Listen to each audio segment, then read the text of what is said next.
Hi friends, சுவையான பன் பரோட்டா எப்படி செய்யலாங்கிறத பார்க்கலாம். பன் பரோட்டாக்கு பன்னீர் பட்டர் மசாலா சைட் டிஷ் நல்லாயிருக்கும்.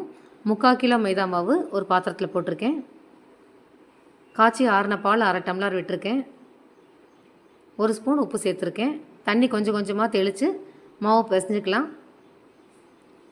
மாவு நல்லா கெட்டியான பிறகு கையில் அழுத்தம் கொடுத்து 10 நிமிஷம் இது மாதிரி பிசையணும். அப்போ தான் மாவு சாஃப்டாகும்.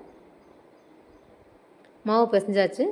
ஈரத்துணி வச்சு மூடி வச்சிடலாம். 1 மணி நேரம் ஊறட்டும் மாவு. 1 மணி நேரம் ஆயிடுச்சு. மாவு நல்லா சாஃப்டாக இருக்குது. கையில் எண்ணெய் விட்டு மாவில் எண்ணெய் தடவி விட்டுடலாம்.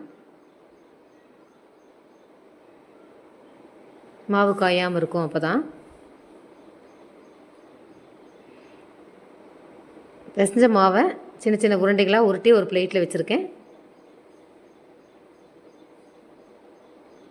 கடப்பக்கல்ல எண்ணெய் தடவிட்டுருக்கேன். ஒரு உருண்டை வச்சு சப்பாத்தி தேய்க்கிற கட்டையால் லேசாக பரத்தி விட்டுக்கலாம். எவ்வளோ லேசாக பரத்த முடியுமோ அவ்வளோ லேசாக பரத்திடலாம். லேசாக பரத்திட்டேன்.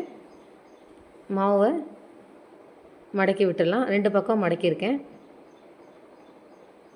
2 விரலில் மாவை சுற்றிடலாம். மைதா மாவுனால் நல்லா ஈஸியாக சுற்ற வரும். சுற்றி கடைசியாக வர பீஸை கீழே ஃபோல்டு பண்ணி இது மாதிரி வச்சிடலாம். எல்லா மாவையும் இது மாதிரி செஞ்சு வச்சிடலாம். கொஞ்சம் எண்ணெய் மாவில் மேலால் விட்டுருக்கேன். எல்லா மாவையும் ரெடி பண்ணி வச்சாச்சு ஒரு பிளேட்டில். பார்க்கவே அழகாக இருக்குது பாருங்கள்.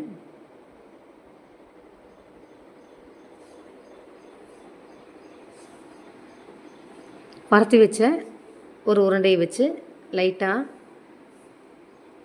உள்ளங்கையால் ப்ரெஸ் பண்ணி விட்டுக்கலாம். அடுப்பை மீடியம் ஃப்ளேமில் வச்சு தோசைக்கல் வச்சுருக்கேன். கொஞ்சமாக எண்ணெய் விட்டு பரத்தின பரோட்டாவை வச்சுருக்கேன். மேலால் 1/2 ஸ்பூன் எண்ணெய் விட்டுருக்கேன்.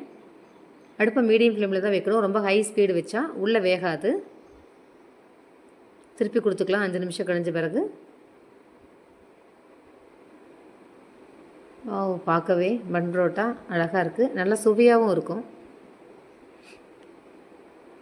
திருப்பி கொடுத்து கொஞ்சமாக எண்ணெய் விட்டுருக்கேன். நல்லா வெந்துருச்சு.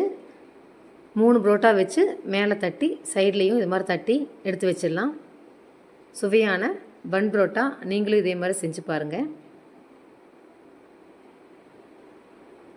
3 வச்சு சைடில் தட்டி மேலேயும் தட்டி ஹாட் பாக்ஸில் போட்டு வச்சிடலாம். பன் பரோட்டாக்கு இன்றைக்கி பன்னீர் பட்டர் மசாலா செஞ்சுருக்கேன். சைட் டிஷ் சூப்பராக இருக்கும். நீங்களும் இதே மாதிரி பன் பரோட்டா செஞ்சு பாருங்கள். எப்படி இருக்குன்னு கமெண்டில் சொல்லுங்கள். Thank you friends.